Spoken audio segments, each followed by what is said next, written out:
नमस्कार। आज हम सीधे मुद्दे पर आते हैं। मतलब भारत में ऑनलाइन बेचने वाले जो सेलर्स हैं उनके लिए जीएसटी, खासकर अमेज़न, फ्लिपकार्ट, मीशो जैसे प्लेटफॉर्म्स पर। सवाल ये है कि क्या ये टैक्स रजिस्ट्रेशन सच में जरूरी है, खासकर तब जब टर्नओवर बहुत कम हो। हमारे पास एक एक्सपर्ट एनालिसिस है इस पर। जी नमस्कार। और देखिए, एनालिसिस का जो निचोड़ है वो एकदम साफ है। हाँ, ये पूरी तरह से अनिवार्य है।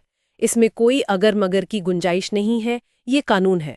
अच्छा, अनिवार्य है, लेकिन यहाँ एक आम सवाल उठता है।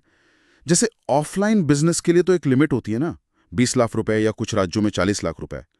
तो फिर ऑनलाइन वालों के लिए छूट क्यों नहीं? मतलब चाहे बिक्री 10 रुपए की क्यों ना हो। हाँ, ये सवाल बहुत कॉमन है। देखिए, कानून में ई कॉमर्स ऑपरेटर्स के जरिए बेचने वालों के लिए थ्रेशोल्ड लिमिट 0 रखी गई है। 0?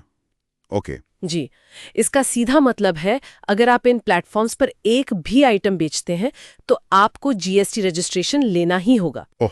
बिना एक वैलिड जीएसटीआईएन मतलब goods and services tax identification number के ये जो बड़े मार्केट प्लेसेस है वो आपको अपने यहाँ लिस्ट करने नहीं देंगे। तो ये सिर्फ टैक्स की बात नहीं है, ये तो मतलब बिजनेस करने की पहली शर्त हो गई ऑनलाइन। बिल्कुल, बिजनेस शुरू करने की पहली सीढ़ी है ये। लेकिन क्या ये सिर्फ एक बोझ है या इसके कुछ असल फायदे भी हैं सेलर्स के लिए?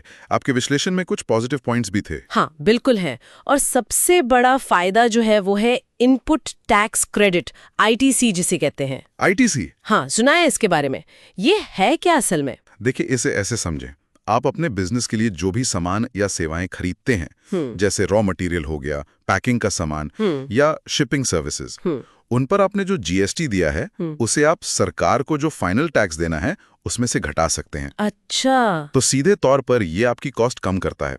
अगर आप आईटीसी क्लेम नहीं करते तो आप असल में ज्यादा टैक्स भर रहे हैं अपनी जेब से। ओके, तो ये सिर्फ नियम का पालन नहीं बल्कि स्मार्ट बिजनेस भी है, पैसे बचाने का तरीका। सही कहा। और जानकारी ये भी बताती है कि जीएसटी ने बिजनेस को आसान भी बनाया है। मतलब वो पुराने अलग अलग टैक्स का झंझट खत्म।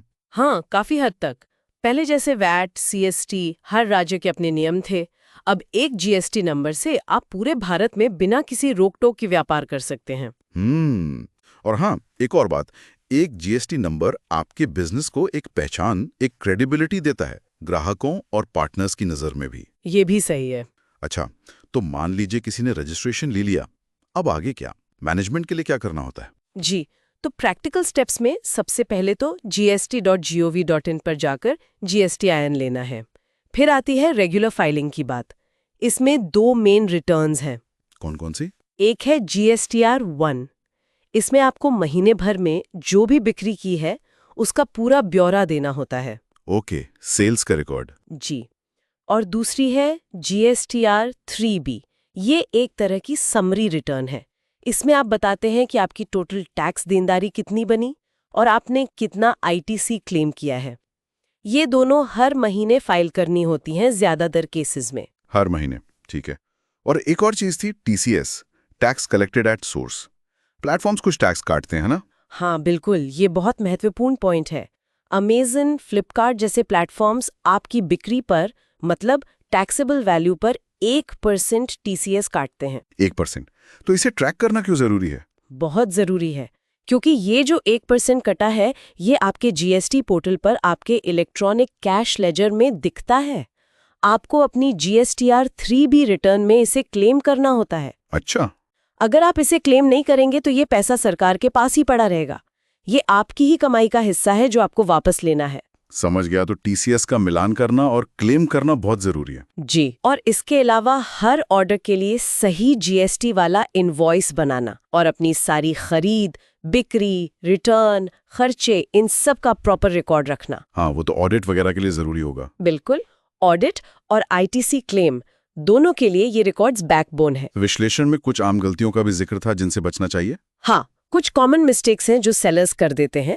पहली तो यही कि मेरा टर्नओवर तो कम है सोचकर रजिस्ट्रेशन ही न लेना।